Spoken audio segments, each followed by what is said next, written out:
ಚಿತ್ರಾಪುರದಲ್ಲಿರುವ ಶ್ರೀ ದುರ್ಗಾ ಪರಮೇಶ್ವರಿ ದೇವಸ್ಥಾನ ಚಿತ್ರಾಪುರ ಮಠದ ಆಡಳಿತಕ್ಕೊಳಪಟ್ಟಿದ್ದು ಮಹಾಚಂಡಿಕಾ ಯಾಗವು ಶ್ರೀ ಶ್ರೀ ವಿದ್ಯೇಂದ್ರ ತೀರ್ಥ ಸ್ವಾಮೀಜಿಯವರ ಉಪಸ್ಥಿತಿಯಲ್ಲಿ ಜರುಗಿತು.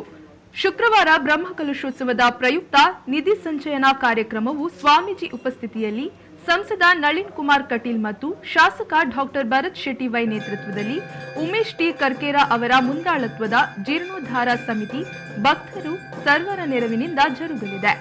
ಚಿತ್ರಾಪುರ ಸಮುದ್ರ ತೀರದಲ್ಲಿ ಸಮುದ್ರಾಭಿಮುಖವಾಗಿ ವಿರಾಜಮಾನಳಾಗಿರುವ ಅಮ್ಮನವರ ದೇವಸ್ಥಾನವು ಸಮಗ್ರ ಜೀರ್ಣೋದ್ಧಾರವಾಗಿ ಮುಂದಿನ ದಿನಗಳಲ್ಲಿ ಕಟೀಲು, ಬಪ್ಪನಾಡು, ಮಂಗಳದೇವಿಯ ಕ್ಷೇತ್ರದಂತೆ ಕಂಗೊಳಿಸಲು ಸಿದ್ಧವಾಗುತ್ತಾ ಸಾಗುತ್ತಿದೆ.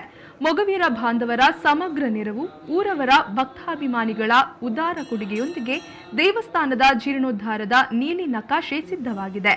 ನಿಧಿ ಸಂಚಯನದ ಕಾರ್ಯಕ್ರಮದಲ್ಲಿ ಭಕ್ತಾಭಿಮಾನಿಗಳು ಭಾಗವಹಿಸಿ ದೇವರ ಕೃಪೆಗೆ ಪಾತ್ರರಾಗುವಂತೆ ಸ್ವಾಮೀಜಿ ಶ್ರೀ ವೀರೇಂದ್ರ ತೀರ್ಥ ಸ್ವಾಮೀಜಿ ಅಪೇಕ್ಷಿಸಿದ್ದಾರೆ. ಶರತ್ ಸಾಲ್ಯಾನ್, ವಿ4 ನ್ಯೂಸ್, ಮಂಗಳೂರು.